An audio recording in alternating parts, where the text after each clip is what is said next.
Alright, ladies and gentlemen, welcome back to a tier list Friday. So I had already recorded this entire fucking thing, only to find out that I had, well, my mic, OBS wasn't registering my mic, so I had to do a little bit of troubleshooting after that. Just got back from work, I'm fucking exhausted, but I'm here to deliver to the people what they want the most, and what they want is a Dark Souls 2 boss tier list. So yeah, quick little, not preamble, but I guess it's a preamble that I want to put to this. So Dark Souls 2, a lot of people shit on it, for good reason. It's definitely the black sheep of the series, especially because it was not made by the same team who made the other Souls games. This was being developed alongside Bloodborne, and Miyazaki and the usuals, his team, were developing Bloodborne, and so the FromSoft B team were the team that worked on Dark Souls 2, and you can really tell there are a lot of mistakes and decisions that are made in this game that, you know, happened in Demon Souls that were problems back then, but were then fixed in DS1. And unfortunately, kind of because of that, and because of the approach they took with bosses in this game, I'm going to have a lot more negative to say than I do positive. Before we get into it, I'm going to go ahead, let me go ahead and get rid of this one. We're going to have a tier called Dog Shit, because there are a lot of dog shit bosses, and Slop, because, as you'll see as I get through this, a lot of these bosses are just filler. And Slop's going to belong to the filler bosses who really feel like they were only added or given a health bar so that they could say, oh my god, guys, we have X amount of bosses. We have more than double the amount of bosses as Dark Souls 1.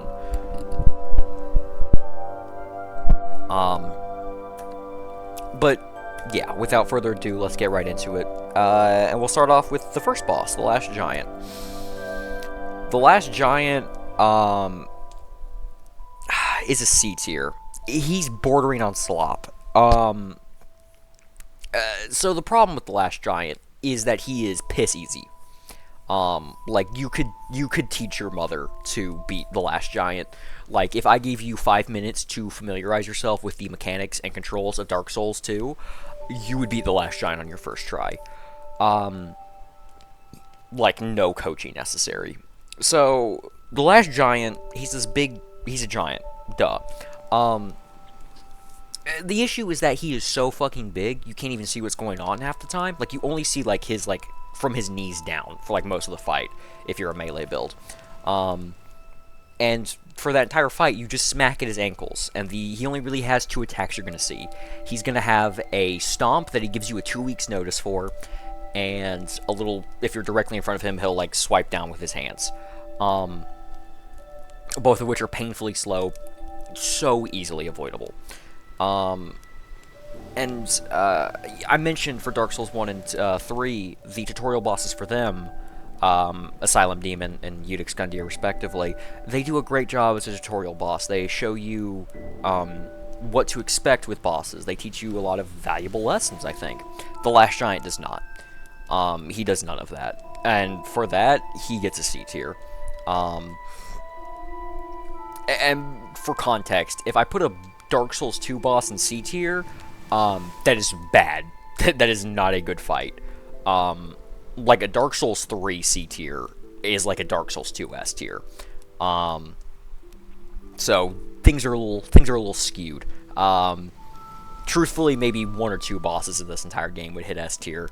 But you know, I don't want things to be too boring. I don't want them to be too bottom heavy. Up next we have Pursuer, who, funnily enough, 9 times out of 10, people are going to fight second. Oh, let me go ahead and put Dragon Rider third. People are going to fight the Pursuer second, 9 times out of 10, even though he's not really supposed to be the second boss you fight. just his health, like, just his stats really feel like they're for a boss you're supposed to fight later on. But because of where he is in the map, like, he's accessible right after the last giant, so people are going to go fight the Pursuer. The Pursuer would have worked a million times better as a tutorial boss. He is one of Dark Souls 2 many armored humanoids with a weapon boss fights. And I think he's one of the better ones. We'll go ahead and we'll put him up A tier. So Pursuer, he's pretty basic. There's not a lot to say about him. But that's because he's a humanoid fight done well. He's fair. You know what he's gonna do because he's attacking you with a sword. You know what people attacking you with a sword's like. It's very intuitive. And all of it, he just... Well, sorry. This episode might be a mess. He's just a fight done well. He's a humanoid fight done well. And those are the best kinds of fights. He does have one move, though, that's a little janky, although one of the few times I will defend Dark Souls 2, it is not his fault. This game has some pretty fucky hitboxes, and that's mostly because your iframes are attached to a stat called adaptability. And, oh god, these bosses are all out of order. It's attached to a stat called adaptability. Whereas in every other game, how many iframes is dependent on your equip load. And you usually have a few different tiers of rolling. And that stays the same no matter what. But, yeah. And as the fights go, as the bosses go on, as you get later in the game, they expect you to level up a bunch and have more adaptability. So bosses start to get really bullshit attacks. And the Pursuer has one grab that looks really janky. It'll look like you absolutely completely avoid it, and then you get snapped, teleported into his sword. But that's not his fault. That's just the game's... The way the game is designed is kind of fucking you over. Hashtag not his fault. But... Pursuer, he's good. He's a pretty good fight. He's also one of the many instances in this game where you will find a boss. You'll fight a boss, and then in a few areas later, you'll just find him as a regular enemy. Although with the Pursuer, it's different, because you can actually encounter the Pursuer as an enemy before you fight him as a boss. And it just, he's the Pursuer. He pursues you throughout the entire game, and I think that's I think it's pretty fun. I think it's pretty cool. It doesn't have a lot to do with his boss fight itself, but I do like that you see this guy repeatedly throughout the game. Up next, you have Dragon Rider Slop. So, there are a lot of bosses in the series that you can cheese. And a lot of times, it's by exploiting game mechanics in ways the devs didn't really foresee. Or possibly couldn't have known about. However, with the Dragon Rider, you can beat him without doing anything, really. You fight the Dragon Rider in, like, a small circular arena, like, suspended above water, and if you fall off the arena, you die. But there's a lever you can pull earlier in the area that expands the radius of the arena, and if you don't pull that lever, if you go to his fight with the minimum-sized arena, if you wait for him to take, I believe, 7 steps, and then just run past him after that 7th step, he will do a thrusting attack with his halberd, and he will fall off the arena and instantly die. Which I think really says a lot about both Dark Souls 2 as a whole and this boss fight. So, build-wise, like, the Dragon Rider is a very similar enemy to the Pursuer, but what makes the Dragon Rider so much worse than the Pursuer is how sluggish and slow he is. I mentioned before the last giant, he has a stop attack that he gives you a full 2 weeks notice for. And the Dragon Rider is very similar. His attacks are telegraphed too well. They're like too slow. And not like in an Elden Ring where they're super delayed, which cause you to roll a million times and then get hit the second you run out of stamina. They're slow in a sluggish way, as in you see it coming, you know exactly when it's going to hit you. It doesn't catch you by surprise, it's just pitiful. And even despite that, a lot of times in this game, you know, you'll only get a chance to attack once, maybe twice. But then again, that's a fault of the general speed and pacing of this game and not the boss fight itself. But yeah, Dragon Rider is terrible. There's not a lot to say about him. He's a very boring, unengaging fight. Ruin Sentinels. So I'll put them in B tier. The Ruin Sentinels are one of the best gank fights in the entire game, in the entire series, actually. So you fight 3 of these fuckers, a whole tree of them. And right off the bat, that sounds a bit much. However, whenever you enter the arena, you drop down into like this platform suspended above the rest of the arena, and you get to fight one of them. And while you're fighting the first one, the other 2 slowly walk towards you and begin to aggro. But during that fight, during that one-on-one, it gives you the perfect opportunity to learn their moveset, what moves you just need to avoid and what moves give you an opening for attack. And if you're quick enough, and if you DPS is good enough, you can kill that first sentinel before the other 2 aggro. And so then you can drop down, and then you get to do the 2v1, except you already know all of their attacks, you know what's safe, you know what isn't. Which is incredible. It's one of the best designed fights in the game, or at least a gank fight of that capacity. And honestly, from like a design standpoint, like from that aspect, they're probably the best gank fight, maybe outside of the Demon Princes, from the Ring City, which is saying a lot. However, they're still stuck in a not great game like Dark Souls 2, and they kind of suffer because of that. But then it's also like, yes, that aspect of them is very well designed, but they're still a gank fight. It can still lead to moments where their attacks overlap a lot, and you just have to fucking run around and wait for your turn. And it just... 2v1s are never going to be as fun and interesting as a good 1v1. And they're never going to feel as fair and engaging and memorable. But for that, they get B tier. And also, I'm going to be real with you, you can just completely skip these guys. If you know how to, you can just, like, there's like a little cage you can walk into, and it completely takes you past their arena. And I do it every single playthrough, because they're a decent designed boss, but they're not a good enough designed boss that I want to fight them. Up next, we got Belfry Gargoyles. First of many dog shits. It's literally just the Bell Gargoyles from Dark Souls 1, except instead of fighting 2 of them, you don't fight 3, you don't fight 4, you fight fucking 5 of these assholes at once. It's terrible. It's awful. And it's not overly difficult. They're not super strong. It's just 5 Bell Gargoyles. That sucks. That's not fun. You know? That's the most lazy bullshit thing they could do. It's a room full of ads, which, spoiler alert, they're not the first and they're not the last. I'm sorry, they are the first, but they are not the last. It's, oh my god, it's terrible. It's terrible. It's worse than slop. It's not even like just a boring, lazy fight. It's less than that. It's just 5 of a boss you've already fought in the previous game.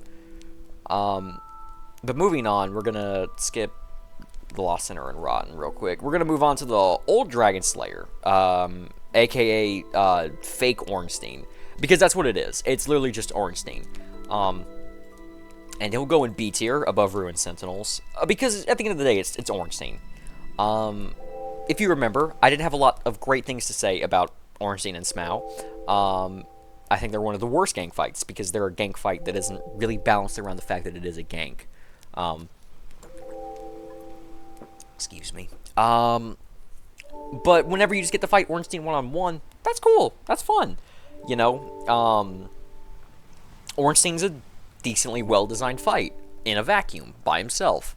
Um, Although it is weird looking back at it, because when Dark Souls 2 first came out, people were freaking out. It's like, oh my god, it's Ornstein. Ornstein's here. He survived. How did he survive Dark Souls 1? OMG, this is so cool. And then Dark Souls 3 came out, and we actually found out what happened to Ornstein. And it's not what happens in Dark Souls 2. Like, that's just a dude wearing his armor. Like a fake gray version of his armor. This art's showing art of Ornstein. But in the game, it's just Ornstein's armor, except his armor's like made of iron instead of like this gold. But yeah, it's Ornstein. He's a little slow, even for like the point you fight him in this game, but he's a humanoid in armor with a weapon, and he's done decently well. So B tier. Up next, we got Flexile Sentry, C tier. So the Flexile Sentry, as you can see, it's like this humanoid, like conjoined twins kind of thing, where like they have like two separate it's like two separate torsos, but they share a pair of legs. So one thing that's interesting about the Flexile Sentry is that it's wielding different weapons depending on which side you're facing. One side has like these two like spiked clubs. The other side has like these two curved swords. And their moveset is slightly different depending on which side you're facing, which is neat, which is cool. So you have to engage with them, not too dissimilarly, but attacks are very slightly different, so you have to avoid them slightly differently, or timing slightly differently. But that does make it fun, you know, because you will usually one side will be more aggro. Like both sides don't attack at the same time, so you'll draw aggro from one side, you'll strafe around, and you'll attack the other side, and wash, rinse, repeat. And so I think that's fun. I think it's a very interesting. That's definitely the best way they could have handled this kind of fight. Another interesting mechanic in this fight, so this fight takes place in a pirate ship, and there's water in the arena where you fight them, and as the fight goes on, the water level begins to rise, and as it gets higher and higher, it slightly begins to slow you down, to the point where, like, if it gets to its, like, peak after, like, 5 minutes, you walk around like you're over encumbered. Unfortunately, that's never going to happen, because you can almost always DPS this boss down fast enough that the water level is never going to rise to a point that's noticeable. And it's also one of those fights, it's one of those enemies where, like, 2-3 areas later, you just find it as, like, a regular enemy. Which always kind of diminishes the impact of a boss, because, you know, on one hand, it is cool to see bosses that you know, once struggled with and, like, had to fucking put so much resources into taking down, and just seeing it as an ad. It's a good way to show how much progress you're making, but it can also just, you know, make this feel a lot less, it makes it feel less special. Momentous, that's the word I was looking for. But that's Flexile Sentry. Moving on to the Lost Center. We'll put her in the bottom of B tier. So, the Lost Center, she's pretty basic. It's a humanoid with a sword. Moveset's nothing crazy. She's not going to whip out anything you're not expecting. However, with her fight takes place in, like, a prison cell that has, like, little to no lighting. And because of that, your range in order to lock onto her is greatly diminished. Like, if you're not within, like, kissing distance of the Lost Center, you can't lock onto it. And she jumps around and moves a lot. She's a very quick boss, especially for this game. And so it's really good at teaching you how to fight bosses without locking on. Which, I mean, if you're not holding your controller claw, can be a little difficult. But, you know, it's a good learning experience. And I do think that is valuable. I do think I do like that the Lost Center kind of forces you out of your comfort zone. and makes you learn something new. However, this can be remedied. There are torches along the perimeter that can be lit up before you enter the fights. However, I've never done that. Because I don't know how to unlock those doors. I've never found that key in like my 3-4 playthroughs of Dark Souls 2. I've never found that key. I do not know how to open those doors, so I've always fought her with limited visibility. But I mentioned before, she's very fast, very fucking fast. And sometimes that will lead to moments where you try to attack her and you just can't. Your character just physically is not fast enough. So a lot of attacks don't really give you an opening, not because there's not a chance to, but because she just moves too quickly. Which can be kind of frustrating, especially if she does a few of those attacks in a row. But besides that, she's a fine fight. Nothing crazy. But definitely a B tier. Executioner's Chariot. Slop. So this is a puzzle fight, which are almost never good. The gimmick to this is you enter like this circular arena where the chariot keeps running around, and you have to make your way over to a lever on like the other side of the arena. And as you're running, there are like little holes in the wall that you can hide inside of, to avoid the chariot. And there's skeleton ads that you have to kill, and then like necromancers who keep bringing them back to life, which you also kill. But eventually you get to the ladder, or I'm sorry, to the lever. What the fuck am I talking about? You get to the lever, which closes a gate, which the chariot runs into, kills the driver, and then you just fight the horse, the two-headed horse. And that part of the fight's not very interesting.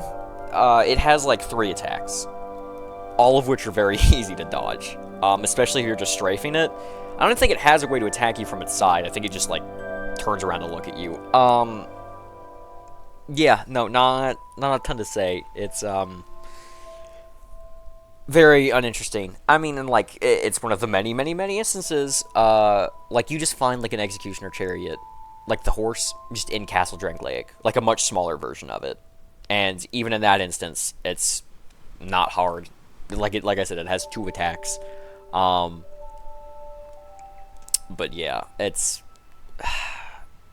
like the only thing of note I can say about it is that you have to beat it if you want to get to the PvP faction.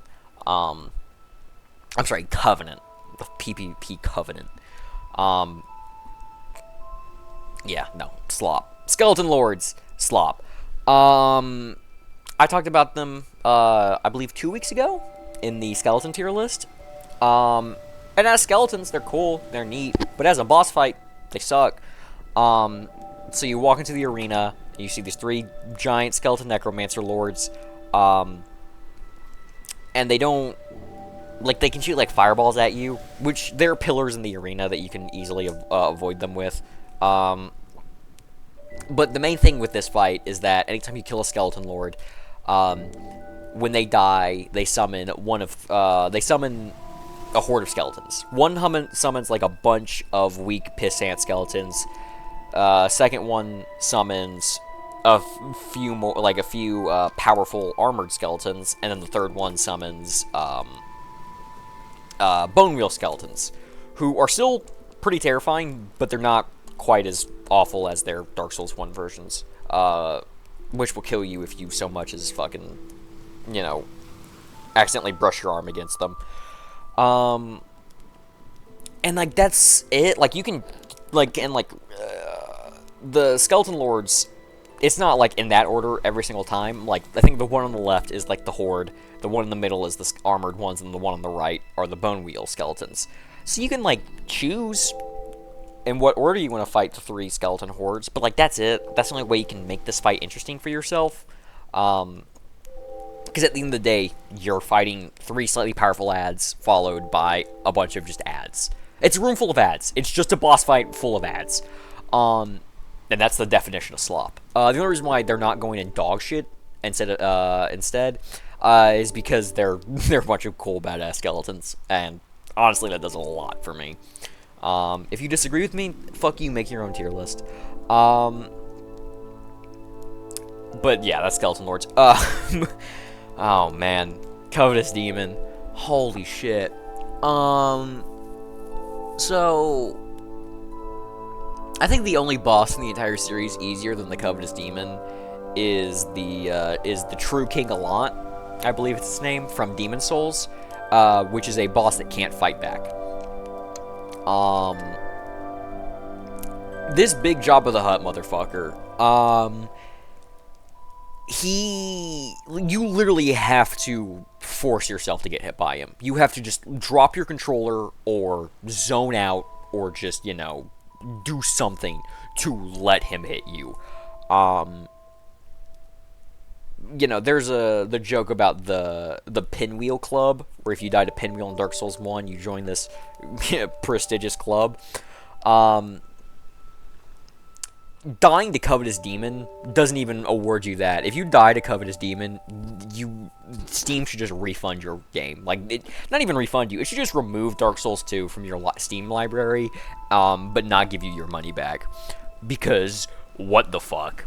Like, he has an attack where, like, he bites you and, like, he eats you and, like, he breaks all of your equipment. That 90%, 99% of Dark Souls 2 players do not know exists because there is no way in hell you're getting hit by it. Like, I didn't even know this guy had a command grab until I saw a video talking about it. Because you never see it, because you kill him, excuse me, you kill him so quickly, and he cannot put up a fight. He's, oh man, God, it's terrible. It's such an awful fight. You walk through the fog gate, you see this big monster, you attack him from the side because clearly that's the, you know, he's not going to be able to hit you from there. And you expect him to do something to, like, you know, put up a fight, make it a challenge, but he doesn't. And you just beat him, and you leave, and you just continue on your way, and you're like, what the fuck was that? What just happened? Terrible, terrible fight. Up next we got Mytha the Baneful Queen. C tier. So she's this, like, Naga lady with a spear. And, like, she can, like, shoot a few, like she can shoot, like, soul spears at you, which are nothing crazy, not too hard to avoid. And as you can see in the artwork, hopefully, she's, like, her head's detached, and, like, she's holding it by her hair. And, like, that she'll, like, shoot soul arrows from her head, which is pretty cool. But she has this one attack where she'll, like, throw her head into the middle of the arena, let out this, like, ghastly scream, which will cause an explosion, and then she'll hop towards her head and, like, you know, grab it and go back to her default state. So, which is to say, she has an attack where she uses her head like a grenade, which is pretty cool. There's also, so you fight her after the Poison Swamp area of this game, and there's, like, a ring of, like, poison around her arena, and if she stands in that poison, she slowly heals herself. There's also, by default, a poison mist throughout the entire arena, which poisons you, and slowly heals her. And it's not, the healing isn't crazy, it's nothing absurd, but it is something where if you're not careful, if you play too passively, it's going to make your life a hell. But if you're aggressive, if you can DPS her, you'll probably not even notice, honestly. But I would be remiss if I don't mention the windmill. In a infamous instance of the B team's design, you can actually get rid of this poison mist before you fight her. And the way you do it is by grabbing a torch, walking to a windmill completely made of steel, some sort of metal, and in a prompt that does not show up anywhere else in the entire game, you can light it on fire and burn it, which then removes the poison mist. Now, I could tell you how that makes zero fucking sense, how there's no way you're supposed to know about that. But hundreds of people have done it before me. I'm not going to add anything of value to that conversation. But ignoring dog shit game design, it's an alright fight. It's whatever. It's one of those fights where, you know, I don't think about it before, during, or after. But not in an overly negative way. Moving on to Smelter Demon. One of the better fights in this game. The fight's so nice, they used it twice. So the Smelter Demon is this big, giant hunk of iron given life. And it's basically just it's a big humanoid in armor with a sword. And so, once again, same thing with the Pursuer. It gets a lot of the benefits that a well-designed, or even decently designed version of this archetype receives. It's naturally intuitive. It's equal footing, so it makes it more engaging. He's aggressive enough to where you can't be passive and just hang back, but not so aggressive that you never get a moment to breathe or like to fight back. He also has 3 phases. Yeah, count them, tree. He has his first phase when you walk in, and then about 2/3 of his health through, he actually like sticks his sword in his chest. And I believe, like, I think he just gets a little more aggressive. He might get more range, or I think he just does more damage, actually. And then he has a 3rd phase where he exudes like this, he has so much aura that it kills you. No, he exudes so much heat that, like, anytime you're near him, like in melee range, you take very slight passive fire damage, which definitely adds a sense of urgency to the fight and like resource management. Which, I mean, there's not a ton of in Dark Souls 2. You have life gems. You literally have infinite healing. But still, it doesn't make the fight mindless, where you can just charge in and just, you know, whack him down. You have to be careful. Like, you have to pick between healing and engaging certain times, kind of like a Dark Souls 1 fight.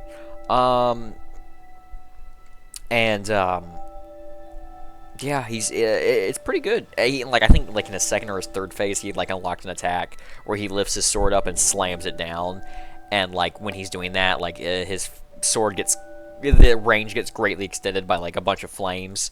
Pretty cool. That hitbox is a little bullshit though, but it's still a cool attack, and you know, it's very well conveyed. Has a lot of build up to it. But yeah, Smelter Demon, he's definitely, I mean, at this point in the game, he's definitely the best. And it's a hot minute before there's a fight better than Smelter Demon. Although I will say the run back to him is bullshit.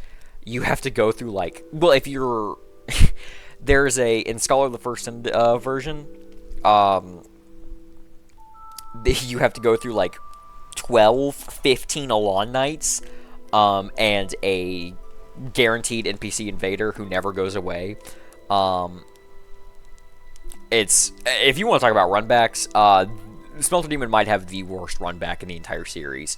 And normally I do include runbacks in my rankings. However, for the sake of Smelter Demon, I'm going to conveniently ignore it this time. But if I included the runback, he might drop down to dog shit. I'm not even joking. But moving on, we got our second Great Soul bear alongside the Lost Sinner. Old Iron King, dog shit. Oh my god, oh, he's not worse than Covetous Demon. But he is really fucking bad. I'll put him at the top of dog shit. So you fight Old Iron King on like this L-shaped arena, and like he's this big badass demon dragon excuse me, Demon Dragon Man who like comes out of the lava. Um, and he's a very video gamey boss where like he's this big giant dude who like stands like right next to the arena to where like, you know, you can't just hit him all the time, but you have to wait for him to attack you, miss, and then you get to hit him. But he like he does the stereotypical video game bullshit where like he'll like slam his arm on the ground and he'll just leave it there for like 10 seconds so you can wail at him. It's so stupid. And like I said, you fight him on an L-shaped arena. And like so you can like go to like that little lip on the side and like he just can't hit you. Like his only attack that can hit you is like this laser beam attack. But, you know, he fucking telegraphs it for like a fortnight and then you just walk out of the way because it's a very precise laser. And like while he's doing the laser attack, you just walk up and you smack his forearm. It's just, it's not engaging. It's a, like, this is supposed to be, by the way, this is supposed to be the reincarnation of Gwyn. And this is the fight that he gets rendered to.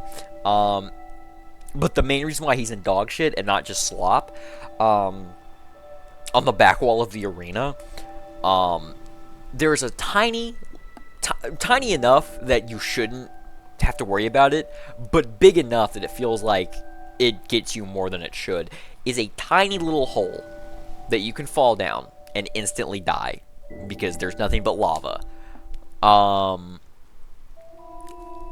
The game devs knew that they had to add that because if they didn't, it would take like a sudden like aneurysm or like a seizure attack to not lose to this fight.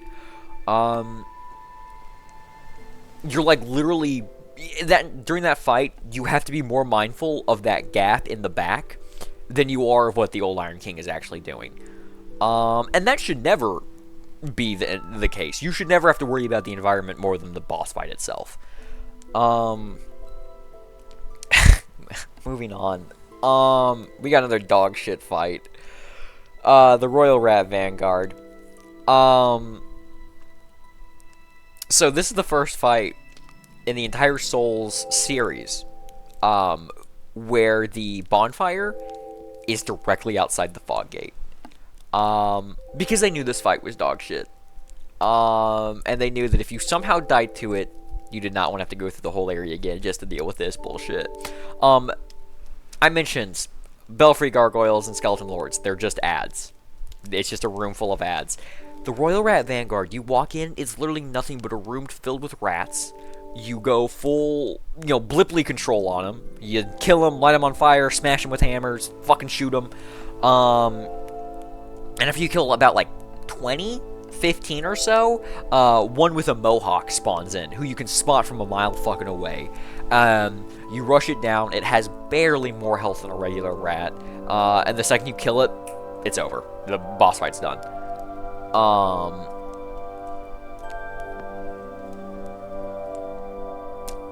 I'm gonna let that speak for itself. Moving on, we got Scorpion S. Najka. So we got a shitty ripoff of Quelaag. She can go in C tier right above the Last Giant. So Quelaag was this cool, scary, badass spider lady who like shot lava and was one of the best fights from her game. Scorpion S. Najka is a lame, unengaging sorceress with a scorpion lower half. Who doesn't really do anything crazy. Like her main thing is that she wants to run away from you and shoot her spells, which are very easy to dodge because they're slow, barely homing projectiles. I mean, yeah, she'll attack you with like her little stingers and her little pincers in the front. But if you just hug her side, she can't really do much to you. I think she can like swing her tail at you, but it's very easy to just roll through it. It's just like she has like the most interesting attack she has is one where like she fucking burrows down in the sand and like charges after you, and like you can use that to like destroy some things in the environment. Like there's like a flame butterfly that you cannot access unless you have her like break down like a dead tree during the fight. which drives a lot of players, myself included, insane before they know that, because you just see an item in the boss arena that you can't access. And he's like, how do I get this? How do I get this? What if it's something cool? What if it's Titanite? What if it's something unique? And then you find out, oh, it's a flame butterfly, something I probably have 50 of in my inventory right now. But, yeah. The coolest thing I have to say about Scorpioness Nazca, she has a move, or, like, she has a few moves, like, her, like, tail kind of, like, flattens out. And if you're quick, you can run up her tail, and, like, you can just hang out on her back. Like, you can just stand directly behind her, like, on her back. And, like, her AI bugs out. She doesn't know what to do because you're not supposed to be there. And it's silly. And you can start wailing at her from behind. You can start fucking donkey punching her.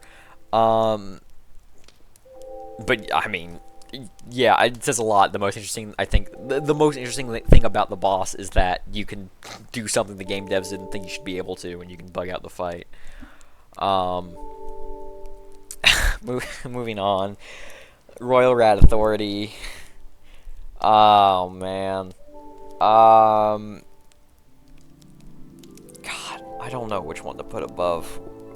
So both the Royal Rat fights fucking suck. I'll put Authority above Vanguard. So this fight lasts 2 seconds. Or at least it's decided in 2 seconds. Because you enter the arena, and you see three small little rats, who look like they fucking stank something fierce. And then, excuse me, throat's dry. You see this big fucking, like, hyena dog rat hybrid. And he hops down from a ledge, and you fight him. But there's like a second or two before he hops down, where you just fight the 3 little ads. And that fight either ends with you dying or succeeding, based on if you can kill those 3 rats before the main one drops down. Because those 3 stinky little rats give you toxic if they hit you. Now, for those who have not played any of the Souls games, toxic's a big fucking deal. So, I mentioned, you know, Scorpioness Nazca, or not Nazca, Mytha, her arena poisons you. Poison is almost a non-factor in these games. Poison does so little damage over such a long enough period of time that it's almost never going to kill you, unless you just completely run out of healing. Which in Dark Souls 2, you shouldn't. You should never run out of healing items. Toxic, however, will fucking kill you in like 2 seconds. It does like 10 times as much damage, twice as fast. It's not a fucking joke. If you do not have like a consumable to cure yourself of toxic, the second you get it, just unplug your controller, dog. You're over. You're dead. Just worry about getting your souls back at that point.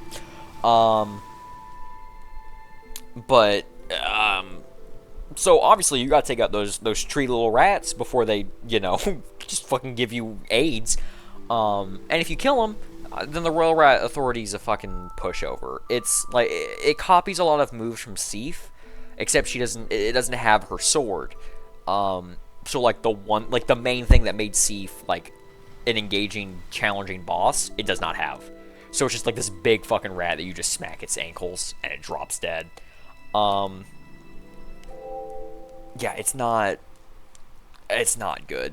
It's so bad. Hold on. Alright, I'm back, chat. There's a fucking bug in my room.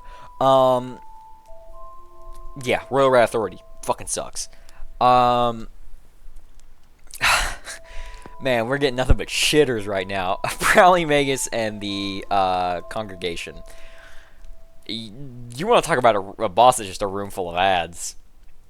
This is literally just a room full of ads. There's this one like dark sorcerer or necromancer guy who looks pretty cool, and then it's a room filled with ads. That's all it is. There's like 2 health bars. It's one of like the few weird fights that have 2 separate health bars. But like it doesn't feel like it should, because the Prowling Magus only has like regular enemy health. Like you kill him in 3 hits. And then the second health bar is just the combined health of all the fucking ads. I talked about the Covetous Demon being a fight where you go in, you beat it, and you're like, what the fuck? That was a boss? What the hell just happened? Or more importantly, what the fuck didn't happen? I have seen people walk into the Prowling Magus arena, beat it, first try, obviously, and leave completely fucking baffled. And that's the reaction that everyone gets when they go into that fight blind. Because what the fuck? It's literally just a room full of ads. It's worse than slop. It's dog shit. But we've got the third of our Great Soul Bearers, the Duke's Dear Freya, and I think she can get like top of seat here.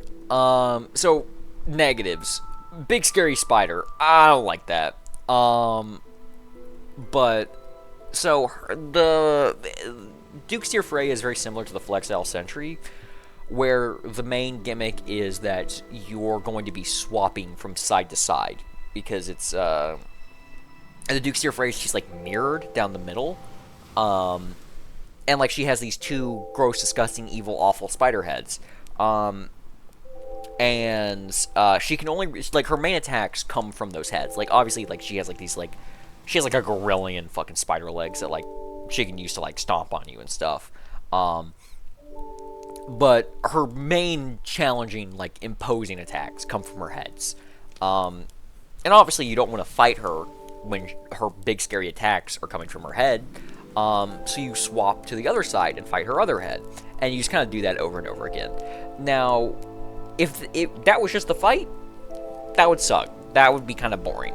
However, the way the fight makes it interesting is filling the room with ads. Like, there are a bunch of other scary, terrifying, awful demon spiders throughout the arena. And, like, even if you kill them, the Duke's Dear Freya can summon more. And that can get kind of annoying, because it just becomes like, oh, I gotta deal with these ads, and then I can fight the boss. And, oh, I'm deal with more ads, fight the boss. It starts to feel like a fucking MMO raid boss and not a Dark Souls boss. However, you can remedy this. It's established in the areas leading up to Duke's Dear Freya, because you find these evil, awful demon spiders in the areas. If you have a torch out, the spiders get scared of the flame and run away, and they will not engage you unless, like, you corner them. And so if you go into that arena with a torch out, the spiders will not touch you, and so you're just free to fucking wail on Freya with almost impunity. You still have to look out for her attacks, but they're very easy to manage when you're not worrying about the ads. I guess the downside there is that you can't two-hand your weapon, but that's usually never an issue. But yeah, it's alright, it's whatever. But then, moving on to our fourth and final Great Soul Bearer, it's the Rotten. And, I'll put him right next to his Great Soul buddy. The Rotten's whatever, he's okay.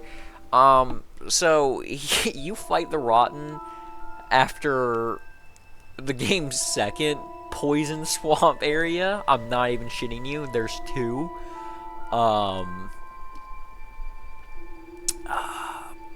But yeah, you fight him after that, and the fight itself's kind of whatever. He's got like 2-3 attacks, really. Like, he has his cleaver, and like he attacks you with his cleaver, and like that's it. Like, he has a command grab on top of that, and that's about it. However, these attacks, the Rotten is really the benchmark for when hitboxes start to become bullshit, because the game thinks you have a lot more iframes. Well, the game assumes you have a lot of iframes. Now, if you play through Dark Souls 2 Soul Level 1, which you should never do, by the way, this fight becomes not impossible, but hair-pullingly infuriating. because the game thinks you have a lot more iframes than you actually do. And so these, you find out very quickly that the Rotten has these giant lingering hitboxes on his cleaver. And it sucks. It's terrible. However, that's really only a problem if you're soul level 1ing Dark Souls 2, which, once again, do not do. It is a terrible, terrible experience. Dark Souls 1 and 3, absolutely, soul level 1. It makes it's actually a fun, interesting experience. And for Dark Souls 1, it's actually not that hard. As long as you're not doing it. If you do a soul level 1, no pyromancy run, that can be pretty fucking difficult. Still fun, but very difficult. But if you allow pyromancy, it's pretty fucking easy. But yeah, no. The Rotten also has a hidden mechanic, air quotes hidden. It's not that hidden, it's just usually you'll kill him before you get to see it. If you only attack his arms, you can actually cause them to fall off. Like, if you attack his, like, offhands enough, it'll just fall off, which I don't think affects his moveset any. I think he loses his command grab, but he doesn't do that too often. And I think if you make both of his hands fall off, he'll just regrow another one. But hey, that's neat. That's pretty neat. Moving on, because like I said, these bosses aren't entirely in order. We have the Twin Dragon Riders. Slop. I'll put them above Dragon Rider because I guess 2 of them is a little more interesting than 1. Not a lot though, because it's still a gang fight and those suck. It's literally just 2 of them. It's just with more like health and more damage for, updated to be fighting them mid-game instead of the very beginning. And then there's one in, like, black armor on top of, like, a platform who, like, shoots at you. And it can be pretty fucking annoying, because if you don't know how to, like, fight without your camera locked, without, like, locking onto enemies, it can be very difficult because you can't see the second Dragon Rider. So you're trying to fight the first one, and then, boom, you get hit by an arrow that hits, like, a fucking truck. But if you know how to, like, free cam while you fight, it's not too bad. It's very, very manageable. But other than that, the only thing you can do to make this fight interesting and engaging, is, like, you can lead the first Dragon Rider to the platform the second one is standing on, and if he does, like, this big overhead swing with his halberd, you can actually get him to break the platform the second one is standing on, which is neat. That's cool that you can do that. Not cool enough to bring it out of anything but slop tier. Yeah, it's terrible. It's terrible. And the best part is you get to fucking beat this dog shit and almost immediately go to the Shrine of Amana, which, if you've played Dark Souls 2, that name should have sent a shiver down your spine. But thankfully, before you have to deal with that bullshit, you get to fight the coolest boss in the base game. Looking Glass Knight's so fucking sick. So, besides just being the sick, badass, like, armored knight straight out of the fucking set for the Gladiator, the arena itself, I just want to say, is fucking sick. A lot of these bosses usually don't have that interesting of arenas. Like, the set design in Dark Souls 2 is kind of whatever, at least for the boss fights. And especially, like, the early half boss fights. But the Looking Glass Knight, you fight, like, at the peak of Castle Drangleic, in the middle of, like, this thunderstorm, with, like, lightning going on, like, faintly in the distance, it's piss pouring the rain, and you're fighting this big badass dude, who, like, has, like, for some attacks, he can cause his fucking sword to get covered in lightning. It's just so sick. The aesthetic is amazing. The ambiance. It's just the ambiance. But another thing that makes this fight engaging, he's not the first boss you fought with a shield. The Pursuer and the Dragon Riders have one. But he's one of the few boss fights with a shield in the series where that shield is not just for show. It's not just for the swagger souls, not just for the fashion souls. that shield's an actual proper shield for him. If you try to hit his shield, your sword's just going to clank off and you're not going to do any damage to him. So, with the Pursuer and Dragon Rider, you can usually just, like, flank to your right and to their left, and you can just fucking smack at their shield away from their sword arm because their shield doesn't do anything. But for the Looking Glass Knight, you can't actually do that. Which, you know, makes it more engaging. You have to actually fight this guy like you would somebody with a shield.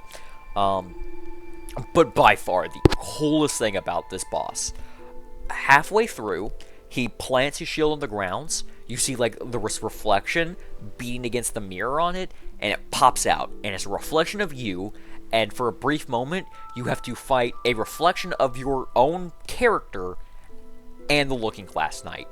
And it's so fucking sick. It's one of the best moments in the entire game. And on top of that, if there is somebody trying to invade near the boss fight, while you're fighting him, there is a chance that you won't get a reflection of yourself. You'll get a fucking PC invader to fight you on top of the Looking Glass Knight, which is so cool. That is such an amazing idea. I don't believe FromSoft has experimented with having, like, an actual, like, PvP player for a boss fight since then. They did it in Demon's Souls. Didn't touch it with Dark Souls 1. FromSoft did the B-Team did this. They had a cool idea there. And then they haven't touched it since. Oh, no, I lied. Ring City. God, what's his name? Half-Light. There's a chance that Half-Light can be if you're part of a certain covenant, Half-Light will be a PvP, like, a player character, instead of like an NPC. But that fight, boring and sucks. This fight's cool and awesome. It's not the entire boss fight itself, it's just a fucking sick element of it. Because Looking Glass Knight is cool without the potential invasion aspect of it. It's only made sicker because of it. Yeah, Looking Glass Knight's awesome. Looking Glass Knight is goated. Next we got Demon of Song, C tier. It's whatever. I'll put it above Last Giant. I'll at least give that. It's not going above Nashka.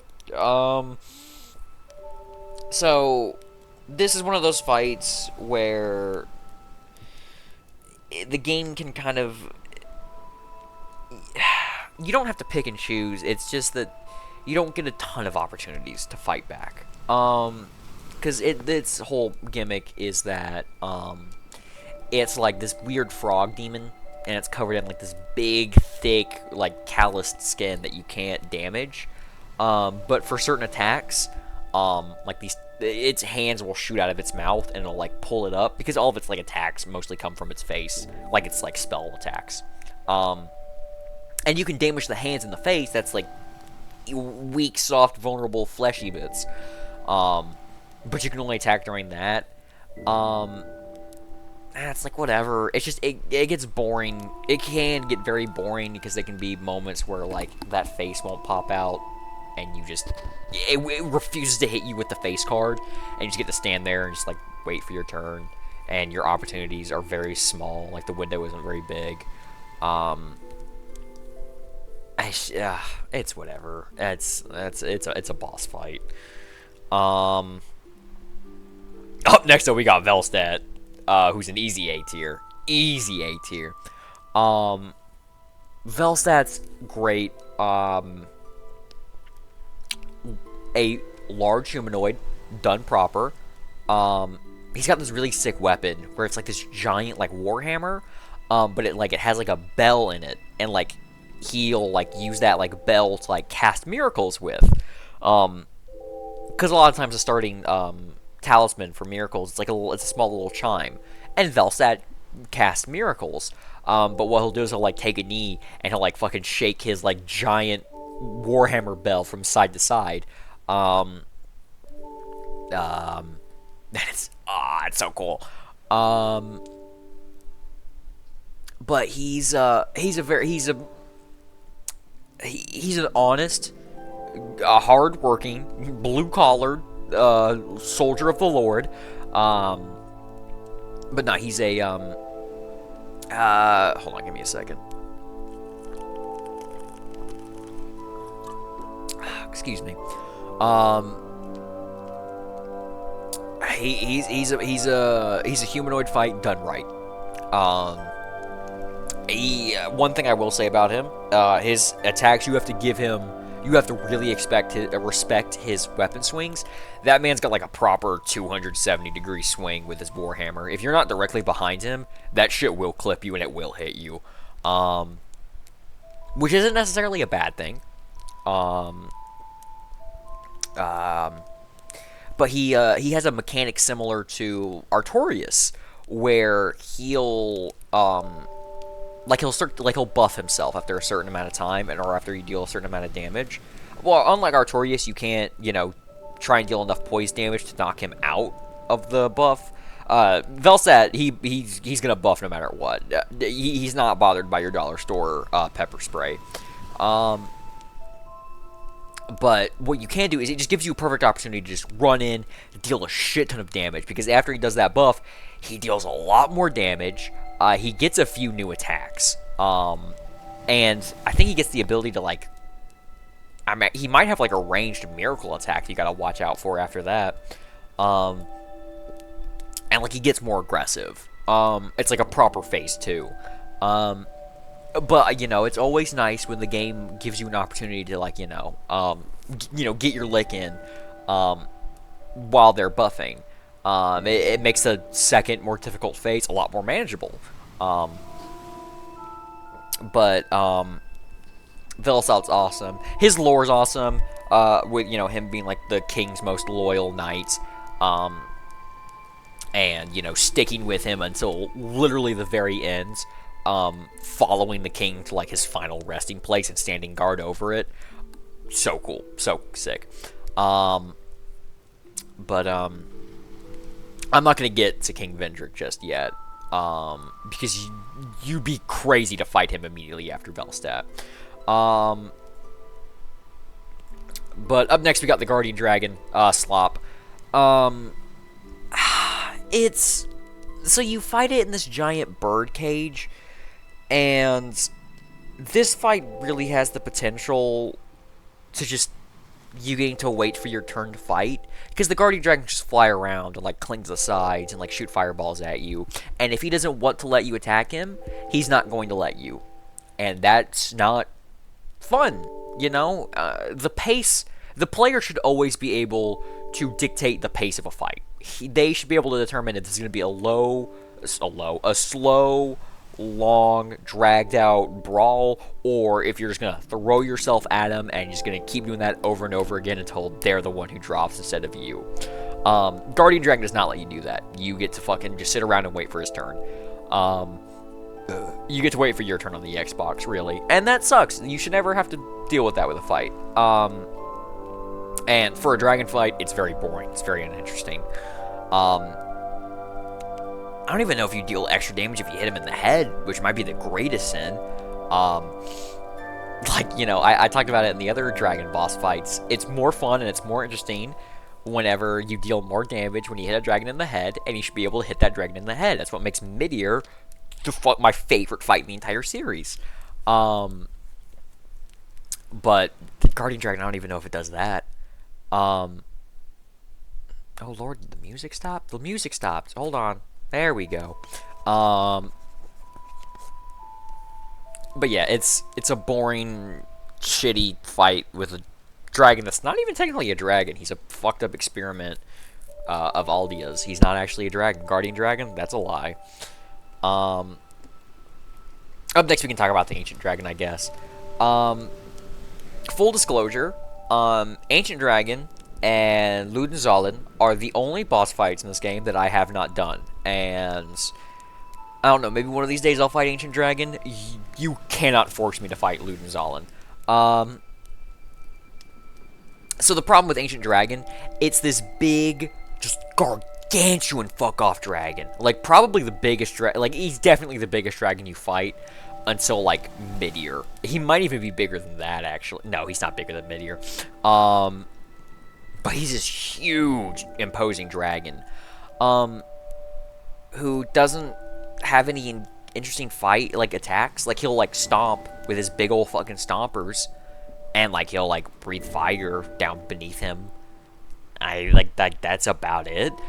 The reason why I have not fought the Ancient Dragon, and probably never will, is because this man has a ludicrous amount of health. Like, probably the most health for any new game boss. Maybe in the series. Like, he's just like a damage sponge. It's not a test of, like, skill and, like, game knowledge. It's an endurance run. And that's slop if I've ever seen it. Most people, I want to say, there are no stats on this, duh. But I would wager that over half the people who have fought Ancient Dragon have done it with the cheese, where you wear a ring that protects your back. And so you would just, like, get your turn in, just smack his ankles, turn around, stand in a specific spot, and, like, the ring would protect you from, like, all of the attacks. Although I will say the Ancient Dragon's pretty neat, lore-wise, as well as meaning it. Like, you go through, like, this, I forget what it's called, the Dragon Aerie. You go through the Dragon Aerie, which is one of the coolest areas in the entire series. You know, I mentioned first half of the game, specifically for the bosses, set design sucks. The Dragon Aerie is one of the coolest areas in the series. But you go through the Dragon Aerie, and then you go through this fucking, like, this, like, chapel, like, building castle thing filled with, like, dragon knights, and you fight them, and it's sick, and it's cool, and it's awesome. And then you climb up this giant staircase, and as you walk by, there are a shit ton of dragon knights, and, like, they fucking salute you as you walk by. And then you get to this big fuck-off dragon, who does not speak to you. Like, whenever you talk to it, like, it's, like, this weird, like, shrill, like, whispering, like, incoherent whispering with, like, this, like, ringing noise in the background. It just, like, kind of communicates, like, telepathically. Which is cool. I like that. That's neat. That's pretty neat. But, it's not a dragon. That thing is not an ancient dragon. Because when you kill it, when you get its soul, it does not look like a dragon soul. Because we know what dragon souls look like, especially in Dark Souls 2, because Sin is a proper dragon. And his soul looks nothing like Sin's. And also you can find, like, he gives you an item that lets you go into, like, dreams, like other things' dreams. And you can get, like, you can go in one of those souls, one of those dreams, and you can get, like, a proper, actual, like, everlasting ancient dragon soul, and it looks nothing like that. It has the soul of a giant. Like, and Aldia just, like, was experimenting putting the souls of giants into the corpses of dragons, and that's how the ancient dragon happened, which is a neat little bit of lore. Boss fight wise, though, it sucks. But moving on, I guess we can go ahead and do the Dark Lurker. So the Dark Lurker, on top of just looking absolutely sick, it's a little tedious to get to him. There's a purely PvE covenant, called Pilgrims of the Dark, where basically all it does is just, like, adds, like, there are 3 different areas throughout the game where you can, like, find a Pilgrim of the Dark, and, like, you can find this, like, little, like,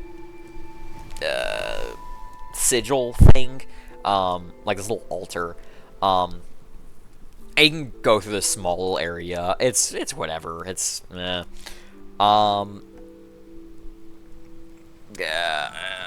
it's nothing crazy. It's nothing special. A lot of people skip it, and I don't necessarily recommend it. It's not all that interesting. But after you do the third one, at the end of the area, you fight the Dark Lurker. And the Dark Lurker is a sorcerer based boss. Like, he shoots spells at you, and that's what you gotta look out for. He doesn't really have, like, I think he has a sword that, like, he'll, like, use if you get up close to him, but it's very easy to avoid. He's not threatening up close, but he's threatening when he can shoot spells at you. But what makes the Dark Lurker interesting and a fun fight is that I think about halfway through, or after you do enough damage, or after enough time has passed, he summons a clone. Like, he makes a second Dark Lurker. And they are still shooting the exact same spells at you. So, the spells that you've gotten used to avoiding and that you figured out when it's just one-on-one, well, guess what, fuckhead? Now there's 2 of them. Now you gotta avoid 2 at the same time. And I don't believe they can ever shoot... I think they always shoot the same spell at you twice. I've only ever fought him once, so I apologize if I'm getting some information wrong about this one. But they, I don't think they can shoot, like, overlapping spells where it's like you don't have a window to dodge. I think it's just, like, the same spell twice, just, like, slightly delayed.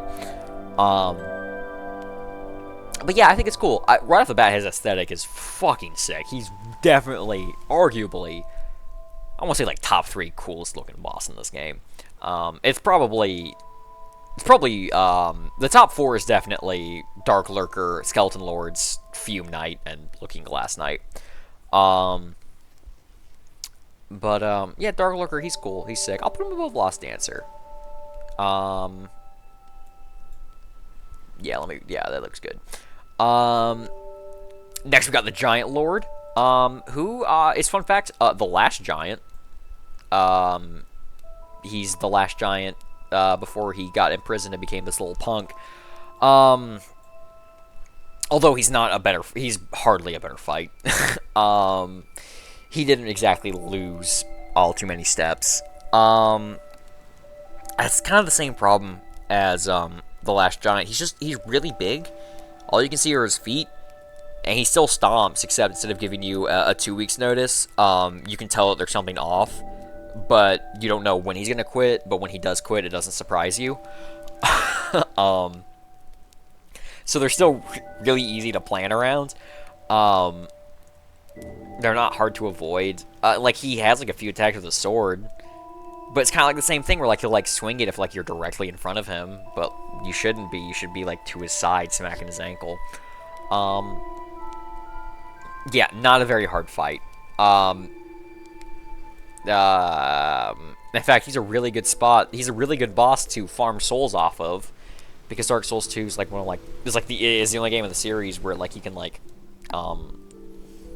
there's an item that you can burn at bonfires, and it makes, like, that immediate area, you go up a new game cycle, and it, like, respawns bosses and stuff, so you can fight bosses over and over again. The Giant Lord's a great way to farm souls. If you're strapped for souls for whatever reason, just fight the Giant Lord over and over again, because he gives a shit ton of souls, and he's real fucking easy. But yeah, nah, he's not great. Now, right before we get to the final boss of the game, now we'll get to Vendrick. So Vendrick is hard to rank, because Vendrick isn't really a fight the same way all the other bosses are. Because, as you can probably tell from his art, Vendrick went fucking hollow. Like, absurdly hollow. And I will say this, Vendrick's more of a story moment than he has an actual boss, because the first half of the game, you have the undead curse, and you're trying to get rid of it, and so everyone tells you, oh, go seek Vendrick, seek the king, if anyone can help you, it'll be him, and so you fight the 4 Great Soul Bearers, so you can unlock the gate to Castle Drangleic, and so you can find Vendrick. But you get to Castle Drangleic, and you only find his wife, Nishandra. And she's like, oh, yeah, no, he went down to the Undead Crypt. You can go find him there, though. Toodles. And so you go down to the Undead Crypt, and as you're getting closer and closer, like, eventually you find Velstadt, and then that's how you know, like, okay, yeah, no, he's close, you know, it's his Royal Aegis. And you topple Velstadt, you best him, and directly behind Velstadt's arena, you walk down a flight of stairs, and you see Vendrick, completely hollow, you know, stripped of all of his, like, royal armor, still wearing his crown, dragging his sword behind him, as he just wanders aimlessly in his, like, small little arena. And he doesn't even aggro you. He doesn't even fight you. You have to, like, deal a certain amount of damage to him before he starts to fight.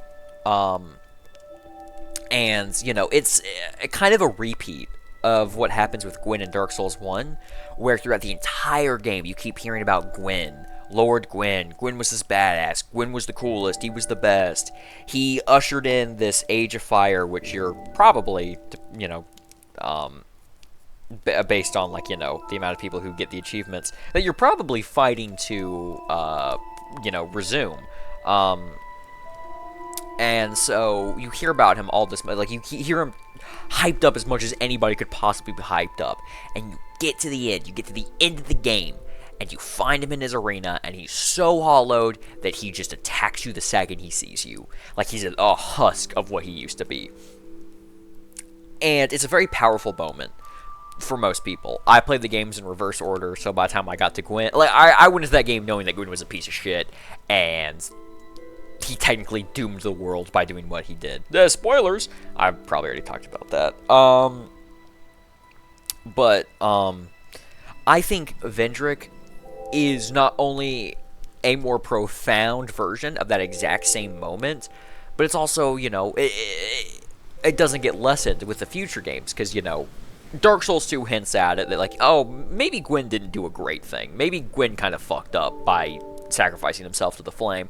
And then by the time Dark Souls 3 rolls around, it's all but, like, outright said that, like, yeah, no, Gwyn was a dumbass, and he fucking irreversibly kind of destroyed the world. But I think it's this beautiful moment. It's like, honestly, if you wanted me to, like, give compliments to Dark Souls 2, I genuinely think the best thing about that entire game is that moment leading up to Vendrick. I don't think the entire series has had, like, a storytelling moment like that since Vendrick. Dark Souls 3 doesn't have anything quite like that. Bloodborne doesn't. And Elden Ring sure shit doesn't. It's impeccable. It's phenomenal.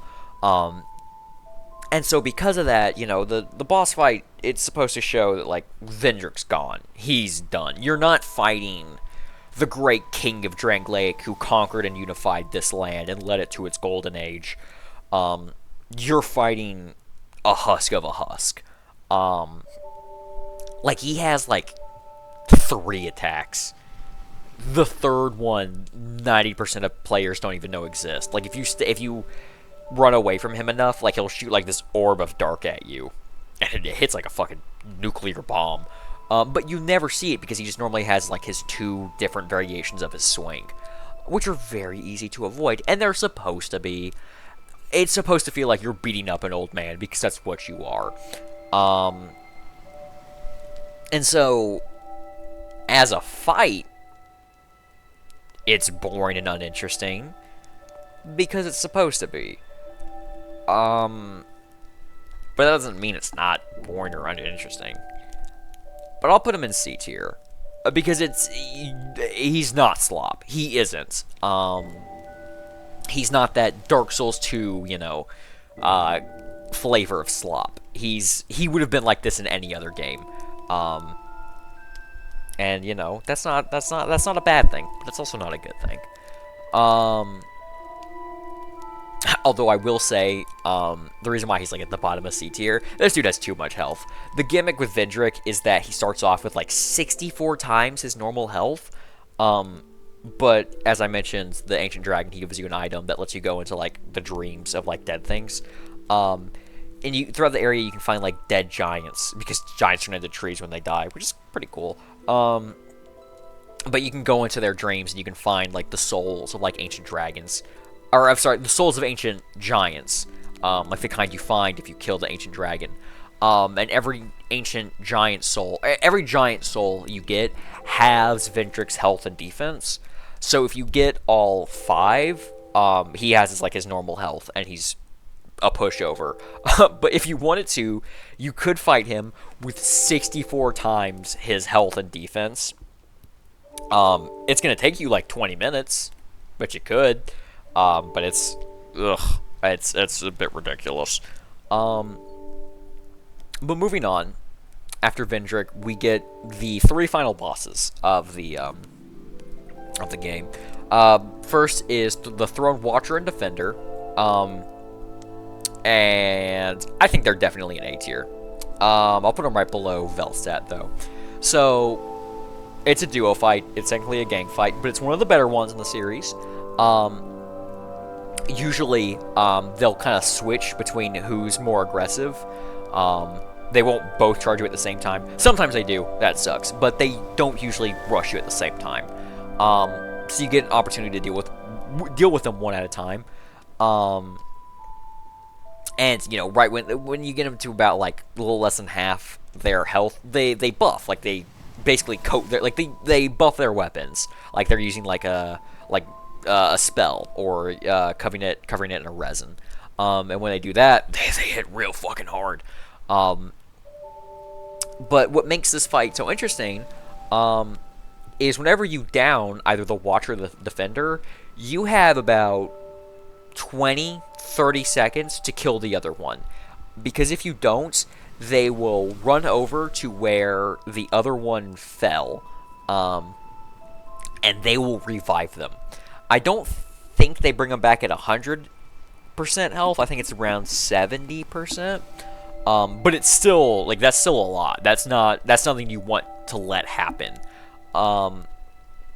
And so it creates this fun balance of, you know, trying to, or this fun test of trying to balance how much you damage one or the other. Because, yeah, you can focus on one of them and take them down pretty quickly, but then you have to absolutely bomb rush the other one. And if you don't, all that hard work kind of goes to waste. So you have to kind of balance, make sure you're not doing too much damage to one specific one. And then, you know,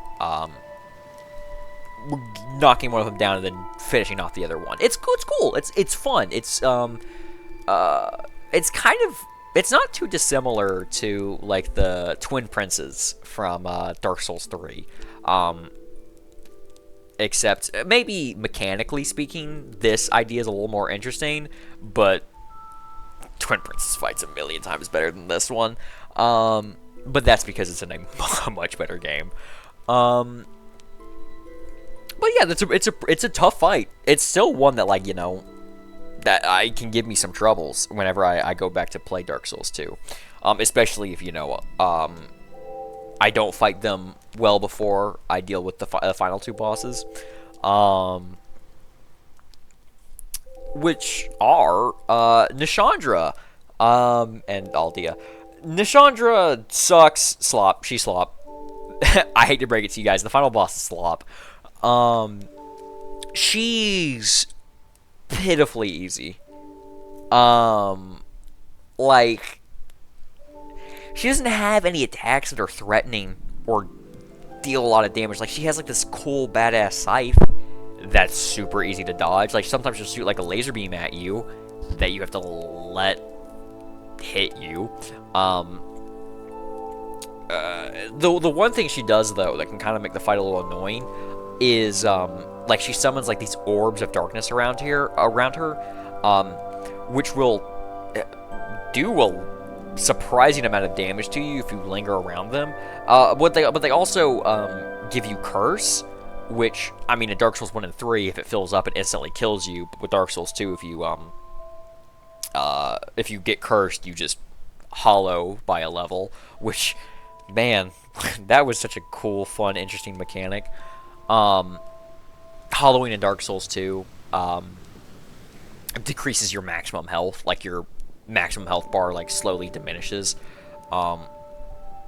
It sucks. It's stupid. It's one of that game's most egregious forms of fake difficulty. But so if you don't deal with those orbs, that can get very annoying very fast. But besides that, it's whatever. It's pretty fucking easy. She's kind of a pushover. She can go above the chariot, I guess. But added with the Scholar of the First Sin edition is the Scholar of the First Sin, Aldia, who is potentially your third boss fight in a row. And he is also slop. Aldia's quite literally the epitome of a boss who just attacks you and then decides to give you a turn to attack him back. So he's this, you only see like his big tree man head, and he like just shoots spells at you that you have to avoid, and after like the entire time he's like covered in like fire, and if you get too close to him, that fire will deal a shit ton of damage to you, and also you deal like drastically reduced damage to him. But after like a few spells, like the fire will go away and you get to hit him, and then like he'll warn you that he's about to flame on again. and then he'll teleport away, and then you watch rinse repeat. It's just avoiding his spells, waiting for him to give you a chance to attack him, and then doing that until he dies. It's not fun. I never look forward to it. It sucks. Slop. He can go above the Twin Dragon Riders. Now, moving on to when this game gets good, the DLC. Now, the Dark Souls 2 Defense Force, their go-to argument is always, oh, the DLC, but the DLC's so good.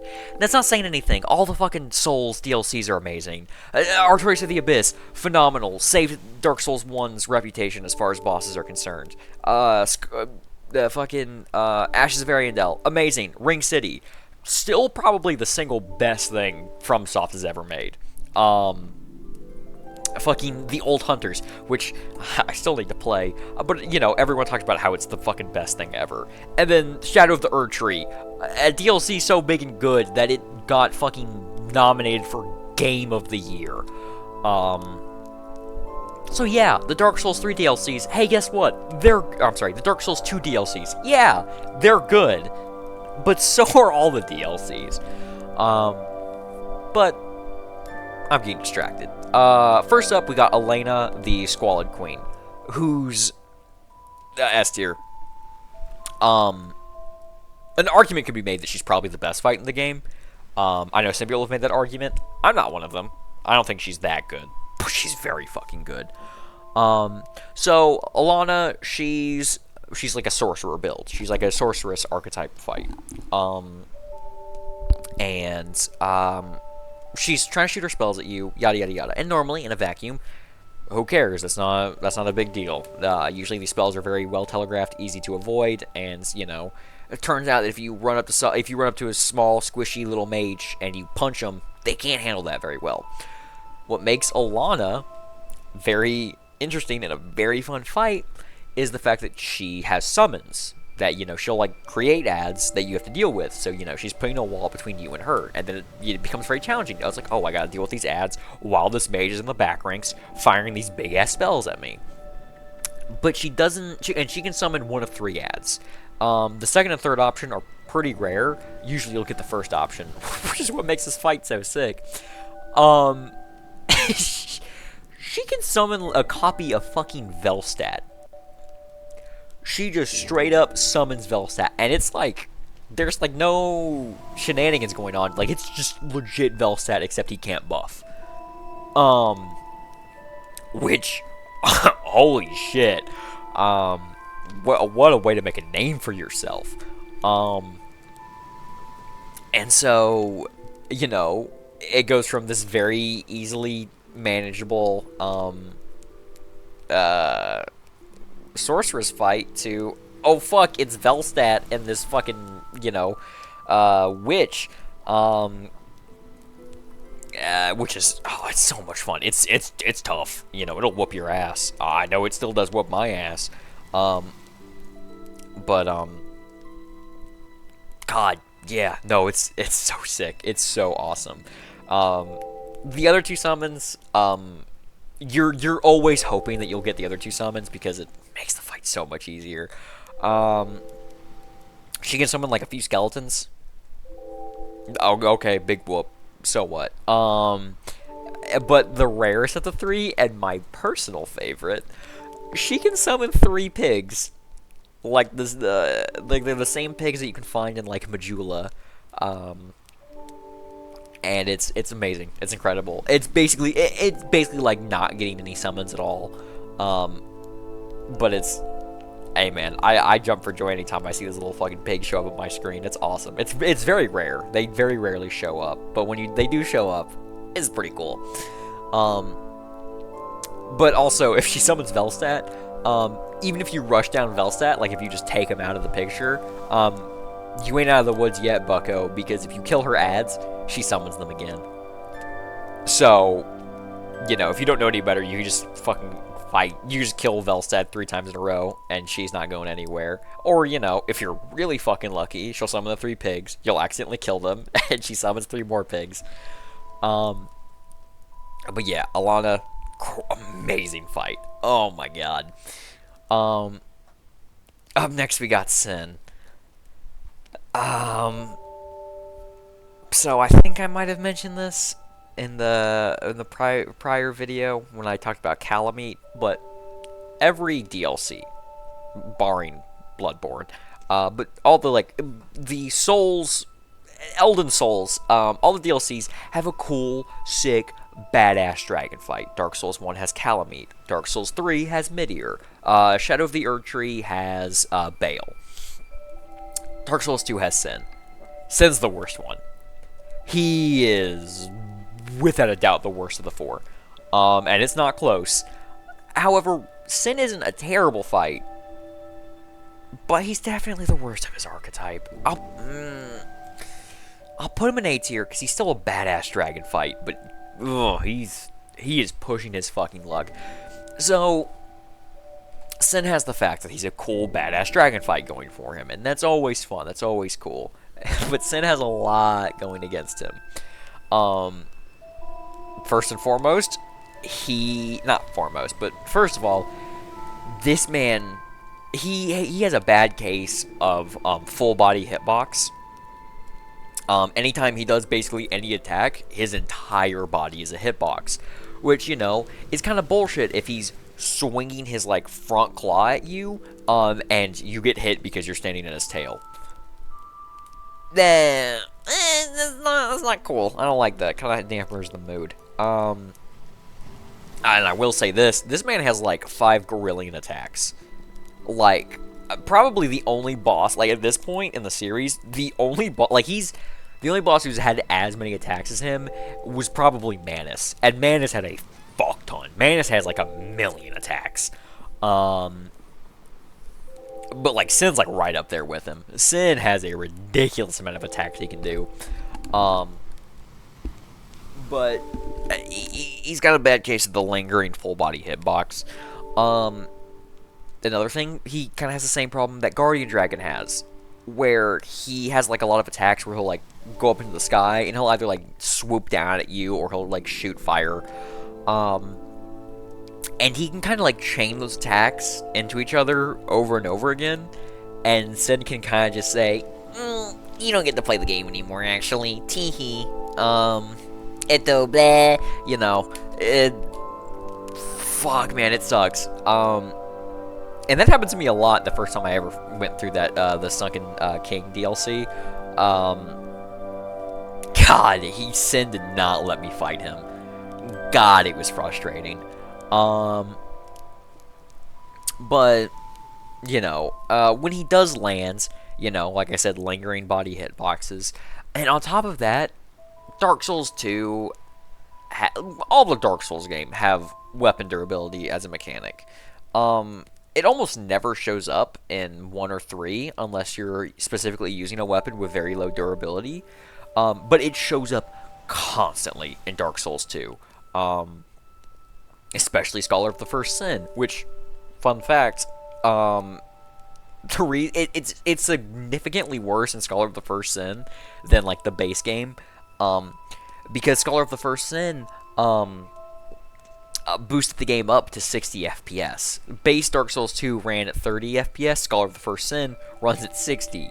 And because of that doubled frame rate, your weapons take double durability damage anytime you do anything with them. Which sucks. But God, it's so fucking stupid. But weapon durability is something you have to constantly pay attention to. More often than not, you're gonna have repair powder on your quick items because you're gonna need it. Sin has this mechanic where if you hit his body, which is the only way you can hit him, he does increased weapon durability damage on top of the damage you would normally get from just swinging your weapon and hitting something like you normally would. Which means that you're gonna need at least one set of repair powder anytime you fight Sin. Legit, if you don't, your weapon will break and the fight's over. Which is stupid. It's bullshit. I get what they were trying to do. Sin has this part of his lore. He's this corrupting dragon. Like he was this dragon of rot. That had like all the like this poison sealed inside of him. And when he got woken, he fucking destroyed the city. I forget what the city is called. But the sunken city you find in him, you know, when you when he woke up, he fucking wrecked house. Cause like he's like this being of like destruction and rot. So it makes sense that like, you know, oh, when I attack him, my weapons they rot. But that's not fun. That's a cool idea. That's cool lore. It's not fun to deal with. But that's I think that's all like the main problems with Sin. But you know, once you get past that, it's a sick dragon fight in a sick arena that is very it's very rewarding whenever you do beat him. Like you definitely feel like you just felled a mighty beast. It's you know, it's cool. That's sick. But he's pushing his luck though. He really fucking is. Oh god. Gank Squad. This is Grave Robber, Varg, and Cram. This is the Gank Squad. It's literally just 3 NPCs. It's a fight against 3 NPCs. It's fucking I'm sorry, not Var. It's fucking Havel, Alva, and some dickhead with a bow.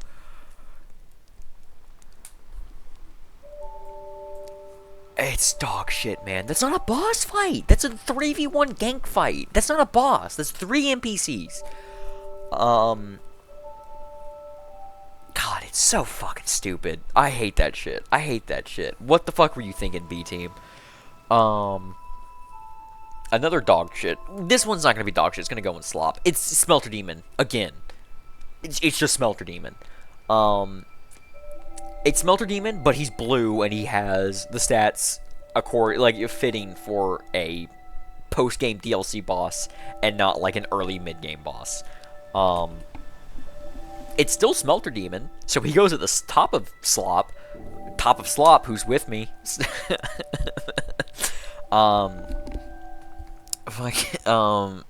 But it's still like you paid additional money for this DLC on top of the money you already paid to play the game, and one of the bosses you get for extra money for like $10 is a boss you have already fought and beaten. That ain't cool. That ain't very pro-consumer of you, FromSoft B-Team.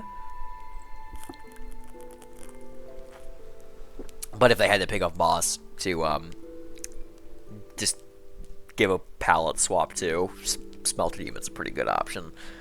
Although the run back to him is also pretty fucking bad. Not quite as bad as original Smelter Demon. it's pretty fucking notorious though. But up next we got my goat, Fume Knight. Oh, I love Fume Knight. Without a doubt, he's definitely the hardest. He's the most punishing and demanding boss in Dark Souls 2. And that's good. I like that. I like my Dark Souls bosses tough as nails.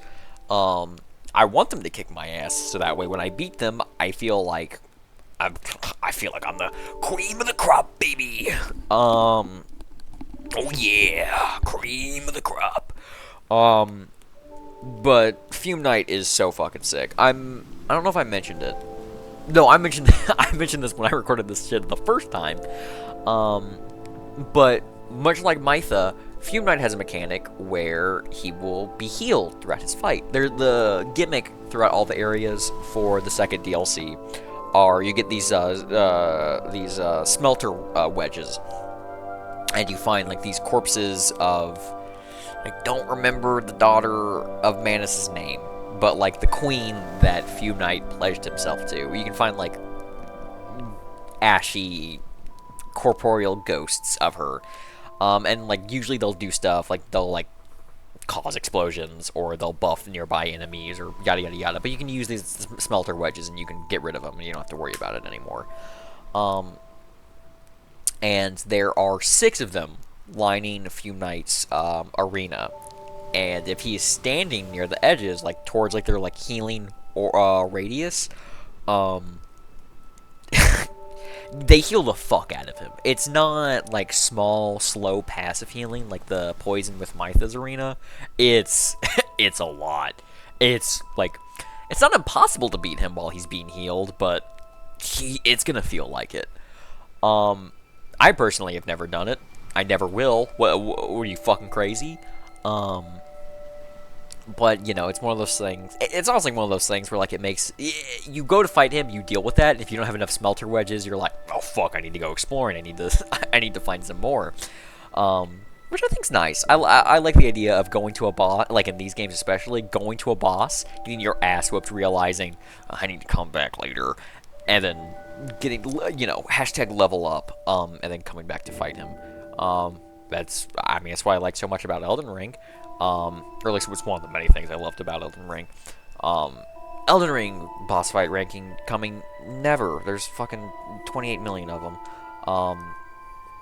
And that game's, I can't, you know, I can replay Dark Souls 2 in like 30 hours. It's gonna take me way more for a proper Elden Ring replay. So don't get your hopes up for that video, fellas. Fume Knight's great. He's a fucking big badass humanoid in armor with a sword, done well. So that's a plus for him. You already know. It's all the things I've said in the prior videos about those fights being great apply to Fume Knight. His attacks, he's fast and aggressive. He does not let you breathe. But none, and like his attacks, they're tight windows to dodge them, but they're not too tight. You know, you don't have to be frame perfect to dodge it, but you got to be on top of your game. If he hits you, it's, you know, he's basically walking around wielding the fucking Dragon Slayer, and it feels like you got hit by the Dragon Slayer whenever he hits you. And also, I mentioned earlier, what the fuck's wrong with me? He looks sick. He's so fucking cool. He has my favorite armor set, probably in the series, really. I think the Fume Knight set looks sick. It's a set of black plate armor. Like that's really all it boils down to. And you know what? I'm an edgy little bitch, and I gotta type. I also love it, like, he's technically dual-wielding swords, but he's not just, you know, dual-wielding two equally sized swords or two big swords. He's got this huge, giant, fuck-off, ultra-great sword, and then he's got, like, a regular longsword in the other hand. I think that's cool. I think it's a sick aesthetic. But, yeah, Fume Knight, he's, spoiler alert, the best one in the game. We're not getting another fight on Fume Knight's level. Oh, but we're getting one that's pretty fucking close. Sir Alon. He is... It's a samurai fight. You're fighting a fucking samurai. You're in fucking Western medieval Europe. With guys wearing, you know, plate armor and wielding long swords and, like, you know, this very European fantasy, you know, aesthetic. And then you just find a fucking samurai with this fucking giant Nodachi, and it's like Oriental Eastern, you know, it's still plate armor, but like this Eastern Oriental armor. It's just, and you're fighting samurai. It's so fucking sick. It's so cool. He's also very challenging, very demanding. The run back to him is kind of annoying though. But I mean, and like people have talked about it to death, but Sir Alon has a sick mechanic where if you beat him without taking any damage, like if you do not let him hit you, when he drops to 0 hit points, he doesn't just die, he fucking commits seppuku. He realizes that he's not as cool of a warrior as he is. He couldn't even touch you, you know, so dishonor, you know, begets death, so he kills himself. Which, if you're able to pull off, is very rewarding. It's very cool, even though it's just such a small, minor change. Yeah, Sir Alon, he's incredible. He and Fume Knight. You know, I mentioned, you know, oh, Smelter Demon, paying $10 for a boss I already beat, and Alon and Fume Knight more than fucking make up for it in spades. Yeah, they're great. Okay, Ava the King's Pet. So, Ava, like I mentioned with, potentially with Theme Night, he's a boss that usually you'll go to fight, and you'll realize, oh, he's invisible. I can't see this boss. I can't fight him.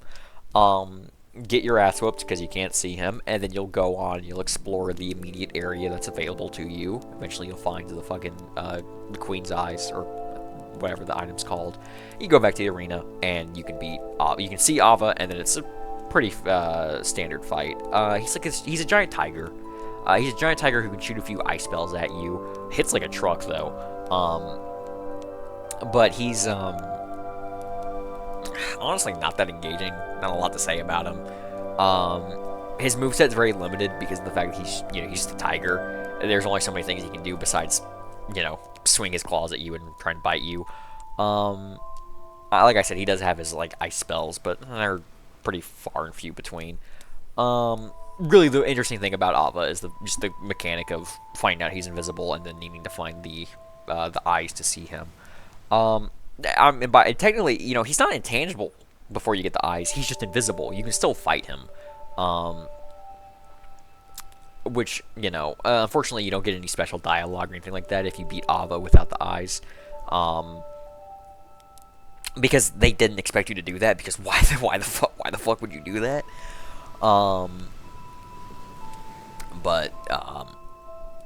Yeah, he's C tier. He can go above Giant Lord, but that's about it. Ludenzahlen. Like I said, I've never fought Ludenzahlen, and I never fucking will. Are you kidding me? So, Ludenzahlen are an optional boss. And as you can maybe tell in the pictures, Ludenzahlen are literally just palette swaps of Ava. They're like the exact same boss. You just fight two of them at the same time. So right off the bat, okay, cool. It's just a twin Dragon Riders case. We'll put them right there. But it's worse than that because, oh, hey, I paid money for this twin Dragon Rider. A bottom of slop. No, they go into the bottom of dog shit. Because the area leading to Ludenzahlen is the worst area in FromSoft history, and I genuinely don't think they are capable of topping it. The Frigid Outskirts is the dumbest bullshit that they have ever came up with. So the area. It's this giant fucking area that's in the middle of a blizzard that you can barely see in. Like, the blizzard kind of dissipates. Like, it fades in and out. And you can hardly fucking see in it. And, like, it lasts long enough, or, like, the cycles are quick enough, that you can't get from, like, checkpoint to checkpoint, like, because you can get, like, these, like, abandoned forts to, like, protect yourself. Like, you can't get from checkpoint to checkpoint while the blizzard is at its weakest. Like, there's going to be a point where you're just kind of blind running and hope you make it. And if that was all it was, it's like, okay, whatever, that's annoying. No. It's spawning, and I don't know if I know there's not a set amount of them. There's not, like, just, like, 3 in the area. I think they just kind of spawn as long as you're there. They'll eventually despawn, I think, though. Are these fucking, like, frozen deer things, who are the strongest enemies in the entire game. They have more health than any other ad, and they deal significantly more damage. So while you're fucking blindly running through this fucking frigid blizzard, you have these fucking deers popping out of nowhere because you can't fucking see them because of the fucking blizzard, just blindsiding you and fucking dealing 80% of your health in one attack. And it's not like you can just, like, kill them and get rid of them because they, like I said, they got more fucking health than any other ad. So you're dealing through all of this bullshit just to get to an arena where you're fighting 2 of a boss you've already beaten. Yeah, it's the laziest, most piece of shit thing FromSoft has ever done, and it makes me want to throw rocks at the people who thought this was a good idea. Not big rocks, though. I don't want to hurt them. Just, like, throw pebbles. You know, like, I might break the skin and cause them to bleed, but I'm not actually going to hurt them. But they deserve to be reprimanded for such heinous acts against God. And then finally, we have the Burnt Ivory King, who, purely for the arena, aesthetics, and ambiance, I want to put in S tier. But he's not an S tier fight. If we were just designed based on, like, the arenas and, like, the lead up to the fights, oh, he's fucking S+++ the Gorillionth power. It's, oh my god, I don't even want to tell you.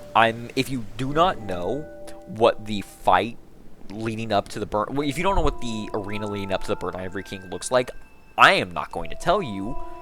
Look up a video right now. I'll wait. I'm serious. Look it up. That's the coolest fucking thing you've ever seen in your life, right? That's so fucking cool. However, the fight itself is kind of whatever. So before you can even fight the Burnt Ivory King, you have to, like, seal off the 4 fucking gates of chaos, assuming you get all of the other Ivory Knights, which you should. I don't know why you'd want to do that without them. But you kind of have to wait for that, and it's like one of those things where they, like, the knights will do it every, like, after a set amount of time, so you just kind of have to wait. You know, it's not like if you figure it out and, like, okay, I can, these Burnt Ivory Knights, I can kill these fuckers with my eyes closed. Let me just take care of them, get them done, fight the actual boss. Nope, you just get to wait. Every time you die to the Ivory King, you just get to wait before you get to fight him again, and that sucks. That's frustrating, and that's the main reason why he's not an S tier. But even so, the fight against him itself, it's whatever. Now everything surrounding it, you know, sick as fuck. But so he's a humanoid with a sword. Pretty standard moveset. He does have some pretty cool, flashy attacks. Like he'll do like a jumping backspin slash.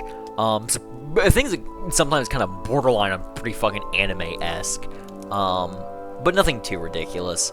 Not like Bloodborne or fucking, well, it's not ridiculous on the levels of literally any of the games that came after this one. He'll get buffed, and like he has this thing where like he drastically extends the range of his sword, and that, you know, you gotta look out for that. But yeah, no, he's exactly what you want for the final boss of your DLC. He's a fun, engaging humanoid with a sword who's got very tight, small windows for you to dodge, but, you know, still has windows for you to attack back. It's really that, just the fact that you have to deal with that shit with the gates before you can actually fight him. Like, that really puts a damper on his fight. It's still cool as fuck, though. When it comes to sauce levels, the Burnt Ivory King fight, yeah, no, I don't think there's a single fight in the entire series on its level. But I think that's all I got to say about the Burnt Ivory King. But yeah, there we go. That's my Dark Souls 2 boss rankings. I hope you guys enjoyed it. I apologize that it's late. You know, it's not a Tier List Thursday anymore, but whatever. Let's not talk about it. And if I apologize if this one was a mess. It's peek behind the curtain. Just now wrapping this up. It's 4:30 a.m. I didn't get home until like after 2. Work fucking sucked, and I have been drinking. So, well, no. It's probably kind of apparent. I don't know.